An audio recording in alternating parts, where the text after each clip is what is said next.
अस्सलामुअलैकुम। मैं जैनपुर मुरादाबाद का रहने वाला हूँ, पुरानी बस्ती का। मुझे इतनी खांसी थी 1 महीने से बहुत ज़्यादा।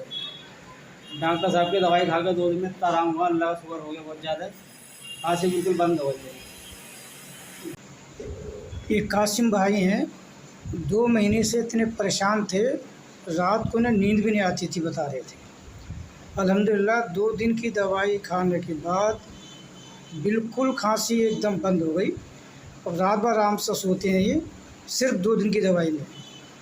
अगर कोई खांसी से ज़्यादा परेशान है, फ़ायदा नहीं हो रहा एलोपैथ की दवाई से, तो ऐसे हज़रात मुझसे मिलें।